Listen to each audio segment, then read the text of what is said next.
Concordia ship disaster. It was supposed to be a dream cruise, sailing around the Mediterranean Sea for a week in mid-January.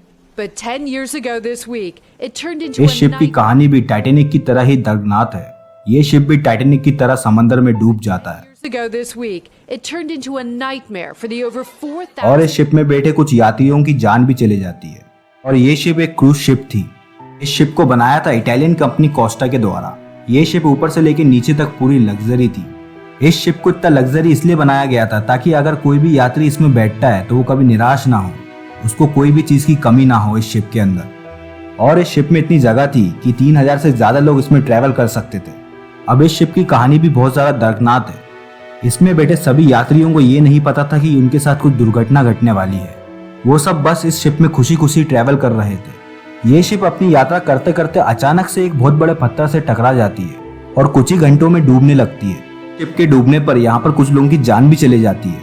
लेकिन यहाँ पर सवाल तो ये है, आखिरकार इस शिप के साथ ऐसा क्या हुआ था कि ये बहुत बड़े पत्थर में जाके टकरा गई और अचानक से ही डूब गई। तो आज की वीडियो में हम यही सब जानेंगे। तो दोस्तों वीडियो को बिल्कुल भी स्किप मत करना, नहीं तो आप इस वीडियो के मजे नहीं ले पाएंगे और इस क्रूज शिप के बारे में भी नहीं जान पाएंगे। फिलहाल तो मैं हूं आपका जॉय और आप सबका स्वागत है हमारे जॉय मिस्ट्रीज टीवी में। दोस्तों वीडियो को जरा सी भी देरी ना करते हुए आज की वीडियो को हम स्टार्ट करते हैं।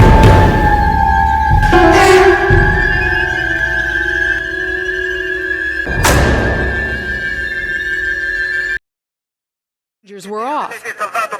The Italian Coast Guard screaming at him to get back on board and help with the rescue.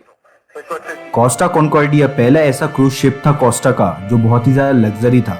इस शिप की हाइट लगभग 200 मीटर तक थी और इस शिप में डीजल इलेक्ट्रिक पावर प्लांट दिया गया था जिसमें 12 सिलेंडर वॉटसिला मौजूद थे और यही सब सिलेंडर पावर जैसी चीजों को शिप में चलाते थे, जैसे कि इलेक्ट्रिसिटी और शिप के अदर पार्ट को। पूरे शिप को चलाने के लिए यही सब चीजें मेन थी। बेसिकली ये सिलेंडर पूरे शिप में इलेक्ट्रिसिटी को सप्लाई करते थे हर पार्ट में, जिससे शिप चल सके। और अगर हम इसके स्पीड की बात करें तो इसकी स्पीड 36 किलोमीटर पर आवर थी।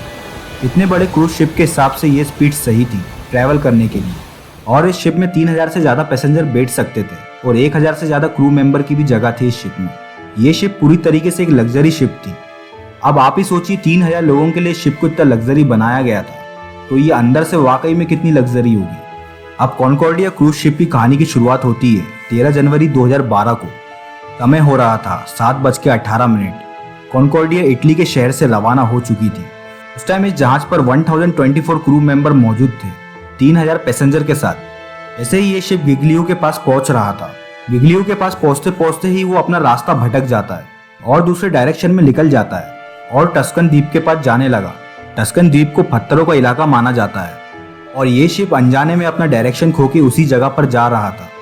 और जब ये इस जगह पर जा रहा था तो इस शिप की टक्कर होती है समंदर के पत्थर से और समंदर के पत्थर की टक्कर को शिप में बैठे सभी लोगों ने महसूस किया। अब आप ये सोच रहे होंगे कि समंदर के बीचों बीच पत्थर अचानक से कहां से आ गया। तो मैं आपको बता दूं, ये शिप उस टाइम उस द्वीप के पास से गुजर रहा था और वो समंदर का पत्थर उस द्वीप के पास ही था और ये शिप उस द्वीप के पास जाते जाते उस पत्थर से टकरा गई थी। अगर आप टाइम में पीछे जाएं तो आपको टाइटैनिक का केस भी याद आएगा। टाइटैनिक भी एक ऐसे ही आइस से टकराया था जिसके कारण टाइटैनिक पूरी तरीके से समंदर में डूब चुका था। अब ये तो था टाइटैनिक का केस। अब हम वापस बैक हो जाते हैं कॉन्कॉर्डिया केस के पास। जहाज की दिशा को मोड़ा गया था हैम के द्वारा, लेकिन इस शिप की दिशा अभी भी पूरी तरीके से गलत थी और इस शिप की दिशा को मोड़ने के लिए खुद कैप्टन शेट्टिनो ने दिया था। अब यहाँ पर यह बताया जा रहा था कि लैंग्वेज प्रॉब्लम होने के कारण कैप्टन ने इस शिप की दिशा को गलत जगह पर मोड़ दिया था। अब यहाँ पर समय हो रहा था 9:45। इस शिप का पिछला हिस्सा टकरा जाता है पत्थर से। अब यहाँ पर पत्थर से टकराने के बाद इस शिप की बाईं ओर पे 53 फीट का छेद हो गया। टकराव के कारण ये चीज अब सभी क्रू मेंबर को पता चल चुकी थी।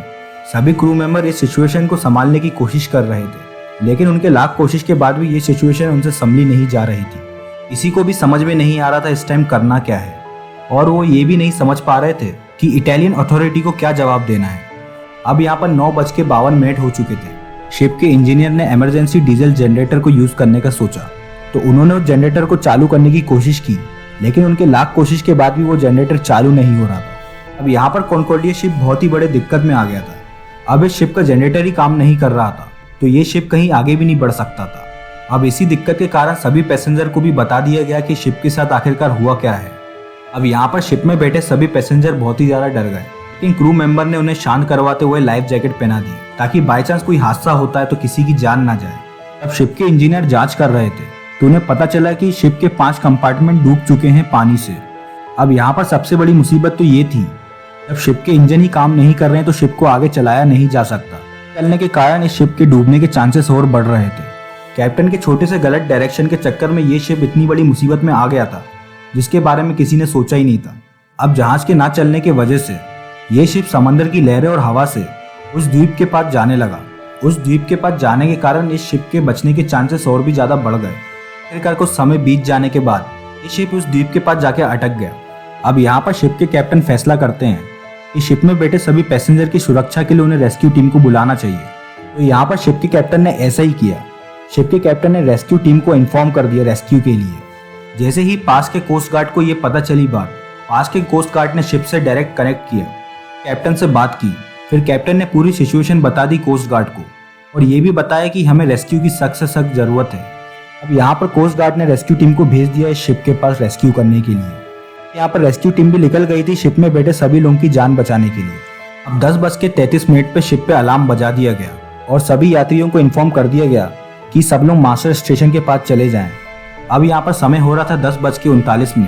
अब यहाँ पर एंट्री हो जाती है रेस्क्यू टीम की। अब यहाँ पर भी रेस्क्यू टीम के लिए मुसीबत बहुत ज्यादा थी। शिप में कोई भी कंट्रोल ना होने के कारण शिप धीरे धीरे डूबता ही जा रहा था। अब यहाँ पर रेस्क्यू टीम को शिप में बैठे सभी लोगों को तुरंत बचाना था जहाज के डूबने से पहले। अब यहाँ पर धीरे धीरे समय बीतता जा रहा था। अब यहाँ पर समय हो रहा था 10:48। शिप चट्टान के कारण 30 डिग्री तक झुक चुका था। यहाँ पर कैप्टन को भी पता चल चुका था कि शिप अब छोटी मोटी मुसीबत में नहीं है, अब शिप बहुत बड़ी मुसीबत में है। शायद कुछ ही समय बाद ये शिप पूरा ही पलट जाए। कैप्टन को इस बात का डर सताने लगा। पूरी सिचुएशन को देखते हुए कैप्टन ने फाइनली एक डिसीजन लिया और शिप में बैठे सभी लोगों को बोला कि तुरंत के तुरंत इस शिप को खाली कर दो, ये शिप कभी भी डूब सकता है। कैप्टन की ये बात सुनने के बाद शिप में बैठे सभी क्रू मेंबर ने शिप को खाली करवाना चालू किया और यात्रियों को लाइफ बोट में बिठाना चालू किया। लेकिन अभी भी यहाँ पर मुसीबत कम नहीं हुई थी। जहाज के झुके हुए हिस्से में भी यात्री बैठे हुए थे। अब यहाँ पर दिक्कत ये थी, जहाज के झुके हुए हिस्से में जो यात्री थे उनको निकालना थोड़ा मुश्किल हो रहा था। अब यहाँ पर आधे से ज्यादा क्रू मेंबर और यात्रियों ने शिप को छोड़ दिया था, लेकिन अभी भी शिप में 300 यात्री मौजूद थे जो शिप के झुके हुए हिस्से में थे। इन लोगों को निकालना बहुत ही ज्यादा मुश्किल हो रहा था। धीरे धीरे समय बीतता जा रहा था। अब रात के 12 बज चुके थे। रात के 12 बजे के बाद कोस्ट गार्ड कमांडर ने कैप्टन से कांटेक्ट किया और बताया अभी भी शिप में 300 से ज्यादा लोग फंसे हुए हैं, आप अभी दोबारा से शिप में वापस जाइए। लेकिन यहाँ पर कैप्टन ने कोस्ट गार्ड कमांडर के ऑर्डर को फॉलो नहीं किया। कैप्टन भी शिप को छोड़ के जा चुके थे, लेकिन फिलहाल तो रेस्क्यू टीम ने 4000 से ज्यादा लोगों को बचा लिया था और बचा के पास ही के द्वीप में छोड़ दिया। उस द्वीप की जनसंख्या ही 1000 थी। अब टोटल उस द्वीप में जनसंख्या हो गई थी 5000 की। अब यहाँ पर खुशखबरी वाली बात तो ये थी कि रेस्क्यू टीम ने 4000 से ज्यादा लोगों को बचा लिया था उस शिप के अंदर से। और एक दुखद बात ये भी थी, बचे कुछ लोगों को रेस्क्यू टीम भी नहीं बचा पाई उस शिप के अंदर से और बचे कुछ लोगों की मौत हो गई और उनकी बॉडी भी नहीं मिली। जब शिप की जांच हो रही थी तो जांच के दौरान पता चला कि शिप में जो ये दुर्घटना हुई है बस ये कैप्टन की वजह से ही हुई थी। कैप्टन के एक गलत डायरेक्शन के चक्कर में इतनी बड़ी दुर्घटना घट गई थी और इस दुर्घटना में कुछ लोगों की तो मौत भी हो गई थी। कैप्टन की इस गलती के कारण कैप्टन को अरेस्ट कर लिया जाता है पुलिस के द्वारा और कैप्टन को जेल हो जाती है और यहीं से इस शिप की दुखद कहानी खत्म होती है। और आपको ये वीडियो कैसी लगी आप मुझे कमेंट में भी बता सकते हैं। फिलहाल तो दोस्तों आज की वीडियो यहीं तक। दोस्तों अगर आपको ये वीडियो अच्छी लगी तो दोस्तों लाइक करो, सब्सक्राइब करो, क्लिक करो उस बेल आइकन को ताकि आप ऐसे इंटरेस्टिंग वीडियो को देख सकें। चलिए दोस्तों मैं अभी आपसे विदा लेता हूँ, सीधे मिलते हैं नेक्स्ट वीडियो में।